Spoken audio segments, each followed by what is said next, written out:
Je m'appelle Mathilde, j'ai 21 ans. Je suis valaisanne de base, mais maintenant je vis sur le canton de Vaud, sur Lausanne. Si je suis sur Lausanne, c'est parce que j'étudie à l'Uni, je suis en 2e année de bachelor. J'étudie l'histoire, l'anglais, et l'année prochaine je vais commencer aussi sciences politiques.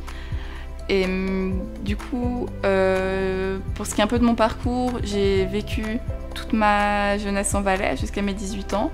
À mes 18 ans, j'ai un peu pris mon envol. Je suis partie une année, j'ai vécu 6 mois à Dublin, en Irlande, et 6 mois à Berlin, en Allemagne, pour apprendre les langues du coup. Et quand je suis rentrée, je suis du coup pas rentrée en Valais, je suis directement allée sur le canton de Vaud. Et je pense que ce parcours, c'est quelque chose qui a aussi modifié ma foi et ma manière de vivre la foi, justement, mais j'en parlerai peut-être après. Et des caractéristiques personnelles, je viens d'une grande famille. Je pense que c'est aussi important. J'ai mes 2 parents et 4 sœurs. Du coup, on est une grande famille de filles. Pour ma manière de rencontrer Dieu dans ma vie de tous les jours, je pense qu'il y en a énormément.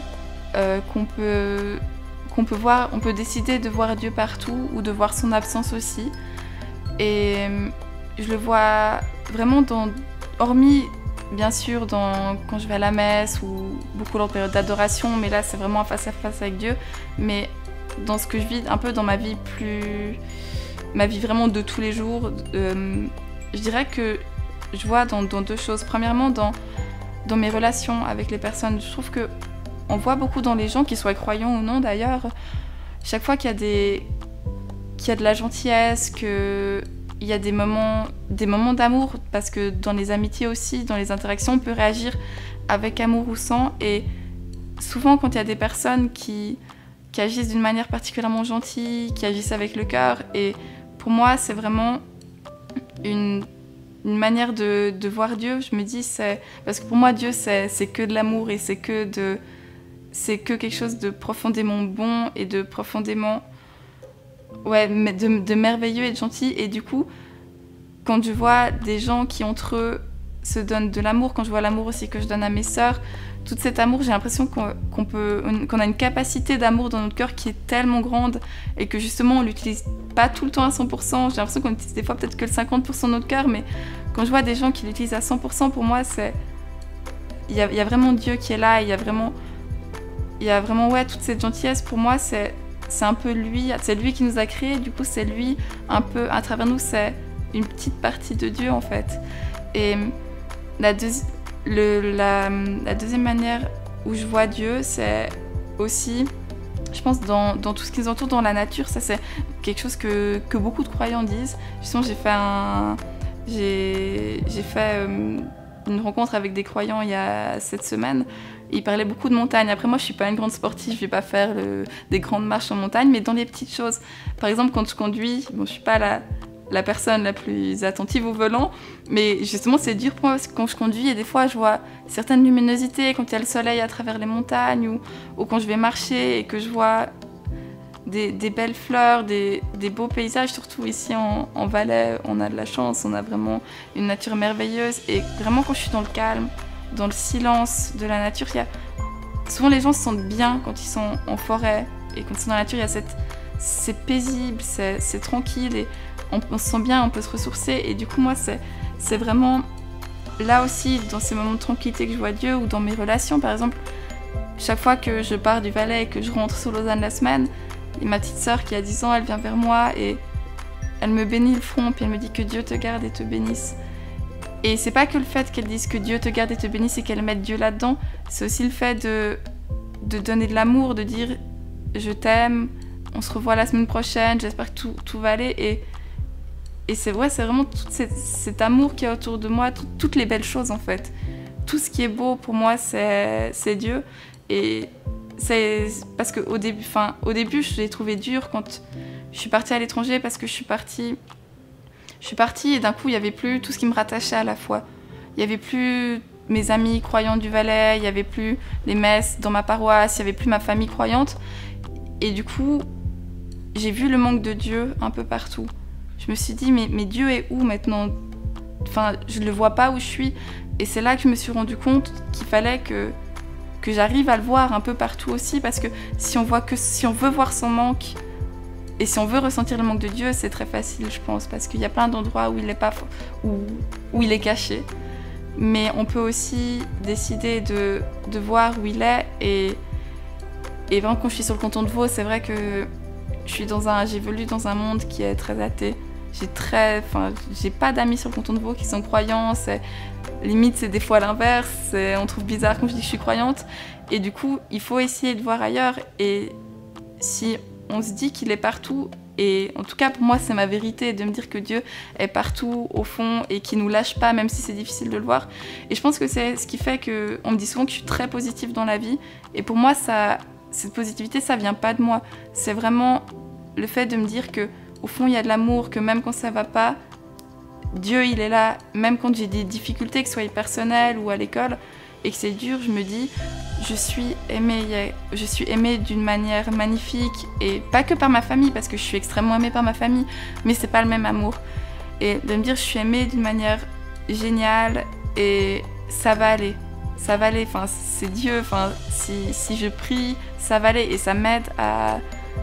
Même si c'est des choses dures, même si je peux rien y changer et que la chose dure est là et que je peux rien y faire, je peux changer ma manière de voir les choses et de réagir par rapport à ça.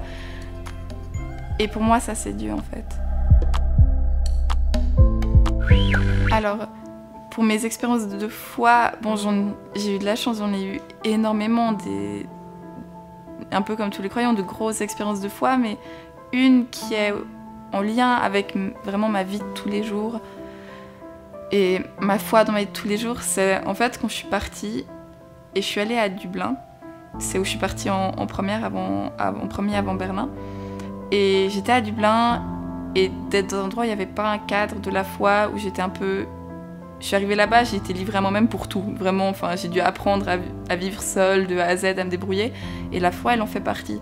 Quand il n'y a plus le cadre autour de tu dois faire ça maintenant, enfin on te propose ça maintenant, parce que je me suis jamais sentie obligée, mais on te propose ça maintenant, il y a ça, il y a la messe, et du coup d'arriver là-bas, ben j'ai un peu rien fait. Au début je priais toujours tous les soirs, mais je vivais ma vie, et du coup j'ai pas laissé beaucoup de place à Dieu là-dedans. Mais je ressentais quand même, c'est bizarre parce que je ressentais dans mon cœur que j'avais besoin de ça, et au fond j'étais des moments profondément tristes de pas avoir plus de moments d'intimité avec Dieu, et ça me rendait mal, ça me rendait triste, j'en parlais à mes copines, mais au fond j'allais pas forcément à la messe non plus, parce que c'est la messe en anglais, parce que c'est une paroisse que je connais pas, mais ce qui est tout à fait ma faute bien sûr. En fait une fois je me baladais avec une de mes copines qui était avec moi à Dublin. En fait elle est croyante, mais elle est évangélique. Et du coup, on faisait pas des choses de foi ensemble, on en faisait un peu en Valais, mais là on n'en a pas fait, on a un peu les deux vécu la même chose, on sort, on rencontre des gens, on va en soirée et tout. Et les deux, on n'était pas allés dans des trucs de foi depuis longtemps. Et en fait, on se baladait sur une des rues principales à Dublin, où il y a énormément de magasins, c'est vraiment ça, il y a beaucoup de bars, de magasins, et on allait sortir, on se baladait pour sortir, et du coup, c'était pas du tout un endroit où je pensais rencontrer Dieu. Et on se balade, et là il y a quelqu'un qui arrive vers moi avec un flyer. Et dans les grandes villes, les gens ils font ça toute la journée, donc au bout d'un moment, on se ferme un peu, puis j'ai même pas regardé, j'ai fait non comme ça, et je suis partie. Et d'un coup, je me retourne, je vois que ma copine elle est plus là, puis qu'elle parlait avec le gars du flyer. Et je me suis dit non mais qu'est-ce qu'ils vont encore lui demander de signer un truc et tout, ce sera encore n'importe quoi. Puis j'arrive vers elle, puis elle me fait mais non, mais Mathilde, regarde. Et elle me montre le flyer, en fait c'était quelque chose de religieux justement, et on commence à parler avec ce Dublinois, puis il nous dit écoutez, juste là-bas derrière il y a une église, allez-y. Et c'était marrant parce que je suis passée là-bas 600 fois, je pensais j'ai jamais vu cette église, parce qu'il y a grand magasin sur grand magasin tout le long de la route, et je pensais pas qu'il y avait une église cachée là. Et du coup on y est allé, on est rentré, et vraiment dans tout, il y avait vraiment beaucoup de foule dehors, c'était avant Noël, donc il y avait beaucoup de monde dans les rues, il y avait du bruit, c'était vraiment pas un endroit propice à avoir un moment de foi. Et du coup, on y va, on rentre dans cette toute petite église, et là, il y avait énormément de monde dedans, mais c'était calme, c'était tranquille, c'était paisible. Et en fait, c'est en rentrant, en se mettant dans les bancs, je me suis dit, mais pourquoi il nous a dit de venir là? Enfin, il n'y a pas de messe, qu'est-ce qu'il voulait? Et c'est là que je me rends compte en fait qu'il y avait le Saint-Sacrement qui était sorti. Et qu'en fait c'était des personnes qui étaient en train de faire de l'adoration. Et là je me suis dit, mais waouh, j'étais là dans ma vie de tous les jours, à sortir, à faire plein de choses tout le temps, mais pas l'essentiel en fait. Et la personne qui est venue vers moi, qui a voulu me tendre le prospectus, moi vraiment d'un coup de moi j'étais là, non, j'ai pas répondu. Et c'est mon amie qui m'a arrêtée, qui me dit Mathilde, non, regarde, celle qui m'a dit tu viens, on y va. Et pour moi là vraiment, mais à travers elle, à travers tout ça, c'est Dieu qui m'a dit maintenant ma cocotte, on s'arrête un peu, tu viens, on passe un moment ensemble. Et je suis arrivée dans ce sacrement et mon cœur qui était tellement vide, que je sentais vide à ce moment-là, il s'aimait tellement. Quand j'étais face au Saint-Sacrement, mais mon cœur il s'est tellement rempli d'amour et j'ai versé quelques larmes et j'étais là, mais merci Seigneur, parce que je suis... Des fois, je crois toujours, dès le moment où j'ai découvert ma foi adolescente, j'ai jamais eu des moments où je n'ai plus cru. Mais j'ai clairement eu des moments de sécheresse de la foi et là c'était un moment de sécheresse de la foi. Et pour moi c'est lui qui m'abandonne jamais en fait. Si moi j'arrive plus à retourner vers lui, si de moi-même je suis plus capable, c'est lui qui vient puis qui me dit hey, je suis là, je serai toujours là, t'as pas été là pendant un moment, c'est pas grave. Moi je suis toujours là, je suis toujours à tes côtés et je t'aime toujours. Et justement on allait les deux là et vraiment j'ai pleuré mais de bonheur, de joie en fait. Et vraiment c'est un de mes moments de foi qui m'a montré que même si je vis ma vie, même si j'essaye de...